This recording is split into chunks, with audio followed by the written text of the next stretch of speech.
Director academy के रूप में अपने प्रोफेशनल डीएसपीज को और प्रोफेशनल्स जो हैं वहाँ पे कुछ बचे हुए सब इंस्पेक्टर्स भी हैं जिनकी अभी ट्रेनिंग से फील्ड में नहीं गए हैं, उनकी ट्रेनिंग कराना चाह रहे थे। और उनको इन सभी जो जितने पिलर्स अगर आप पढ़ रहे होंगे उस पर हम लोग कुछ कराना चाह रहे थे। And things started from that, और वहाँ से फिर तब तक फिर इधर स्थानांतरण हो गया। एंड देन मुझे लगा कि अब कुछ चीज़ें ऐसी हैं जिसकी ज़रूरत पुलिस में पूरे समय बनी रहती है, चाहे तुम अपना कैरियर शुरू करने में आ गए हो, या 10 साल की नौकरी कर लिए हो, या 20 साल की नौकरी कर लिए हो, या 2 प्रमोशन ले लिए हो, वहाँ से लेकर हमारे रैंक तक कहीं ना कहीं कोई चीज़ ऐसी है इनमें जिसकी ज़रूरत हर समय होती है। और अगर आप मोटा मोटी अपने काम को बांट लें तो पर्सनल एस्पेक्ट है आपका और प्रोफेशनल एस्पेक्ट है। तो प्रोफेशनल जो आपका जिसको कहते हैं ज्ञान है या प्रोफेशनलिज्म आपका बढ़ाने के लिए we have lot of programs जिसमें हम लोग करते रहते हैं। और उसके बाद भी आप लोग रियलाइज़ करते हो कि कितनी ज़्यादा गलतियाँ होती हैं। मैं अभी रेंज में ज्वाइन किया, ज़्यादा दिन नहीं हुआ है, 13 तारीख को ज्वाइन किया हूँ। एंड अभी तक मैंने कई केसेस रिव्यू कर लिए हैं जो नॉलेज में आए हैं। उसके अलावा आज ही अभी तुम्हारे कवर्धा जिले की किसी एनडीपीएस की एफआईआर का जिक्र आया है कि उसमें कितनी ज़्यादा त्रुटि हुई है। वो मेरे पास अभी भी मोबाइल पे व्हाट्सएप पे किसी सीनियर अफसर से, दैट मीन्स पुलिस हेडक्वार्टर से कोई चीज़ आई है। मुझे मालूम है कि वो किसी की जो उस केस में त्रुटि है वो कोई जान के नहीं किया है, वो इनएडवर्टेंट एरर है। लेकिन कई बार उसको समझाना बड़ा कठिन हो जाता है कि ये इनएडवर्टेंट एरर थी या अनइंटेंशनल एरर थी।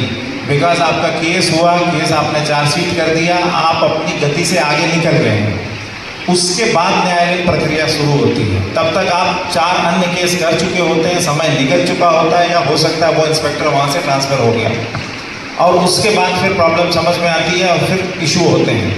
मैं थोड़ा सा नेगेटिव नोट से इसलिए स्टार्ट किया हूँ कि ट्रेनिंग का महत्व मैं बताना चाहता हूँ कि हमको लगता है जब जैसे ही हमारे number of year of service बढ़ती जाती है, हमको लगता है हमको सब आता है। I have dealt with so many cases. अच्छा, ये प्रोफेशनल सब इंस्पेक्टर्स हैं कि नहीं? सारे हैं रेंज के, मतलब 2 टुकड़े में हैं।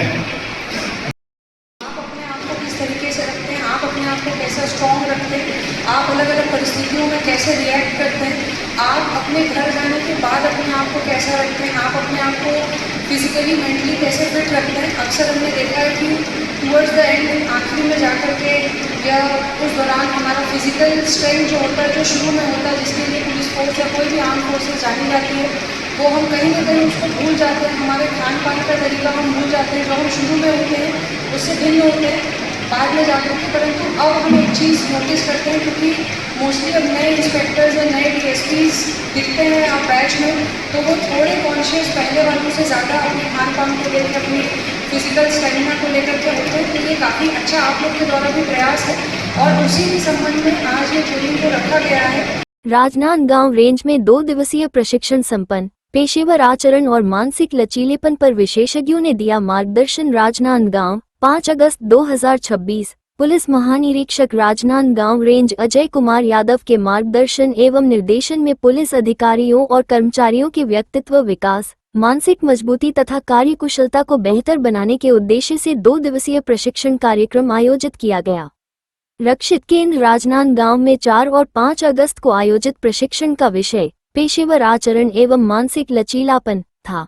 प्रशिक्षण में राजनांदगांव रेंज के सभी जिलों से अतिरिक्त पुलिस अधीक्षक से लेकर उप निरीक्षक स्तर तक के अधिकारी शामिल हुए। कार्यक्रम का शुभारंभ करते हुए पुलिस महानिरीक्षक अजय कुमार यादव ने प्रतिभागियों को संबोधित किया। उन्होंने कहा कि पुलिसकर्मियों को अपने कार्य के दौरान होने वाली गलतियों की पहचान कर उनसे सीखना चाहिए। कार्यक्षमता और सीखने की क्षमता में लगातार वृद्धि करते हुए स्वयं को बेहतर बनाए रखना आवश्यक है। पुलिस अधीक्षक अंकिता शर्मा ने कहा कि बेहतर पुलिसिंग के लिए अधिकारियों और कर्मचारियों का मानसिक एवं शारीरिक रूप से स्वस्थ और मजबूत रहना बेहद जरूरी है। उन्होंने प्रतिभागियों को अपनी कार्यक्षमता बढ़ाने, नई चीजें सीखने तथा चुनौतीपूर्ण परिस्थितियों में संयम के साथ काम करने की समझाइश दी। प्रशिक्षण के दौरान प्रतिभागियों को कार्यस्थल पर पेशेवर आचरण, प्रभावी संवाद, नैतिक मूल्य, टीम भावना, समय प्रबंधन और सकारात्मक कार्य संस्कृति के महत्व की जानकारी दी गई। इसके साथ ही मानसिक लचीलेपन, तनाव प्रबंधन, कठिन परिस्थितियों में संतुलित निर्णय लेने, भावनात्मक नियंत्रण और सकारात्मक सोच विकसित करने के व्यवहारिक उपाय बताए गए। नेत्र कंसल्टिंग के विषय विशेषज्ञ डॉक्टर नेहा शुक्ला, डॉक्टर प्रतिभा दईपुरिया, अनिकेत सिंह देवोल और सहयोगी स्टाफ ने विभिन्न उदाहरणों, समूह गतिविधियों एवं संवादात्मक सत्रों के माध्यम से प्रशिक्षण दिया। विशेषज्ञों ने अधिकारियों को कार्यस्थल पर आने वाली चुनौतियों का प्रभावी तरीके से सामना करने और स्वयं को प्रेरित बनाए रखने की उपयोगी तकनीकों से परिचित कराया। प्रतिभागियों ने प्रशिक्षण को उपयोगी और ज्ञानवर्धक बताया। उन्होंने कहा कि प्रशिक्षण से व्यावसायिक व्यवहार में सुधार करने, तनाव से बेहतर तरीके से निपटने और कार्यस्थल पर अधिक सकारात्मक एवं प्रभावी भूमिका निभाने में सहायता मिलेगी। कार्यक्रम के समापन अवसर पर पुलिस महानिरीक्षक अजय कुमार यादव ने सभी प्रतिभागियों को संबोधित करते हुए आशा जताई कि वे प्रशिक्षण से प्राप्त ज्ञान और कौशल का उपयोग अपने दैनिक कार्यों में प्रभावी तरीके से करेंगे।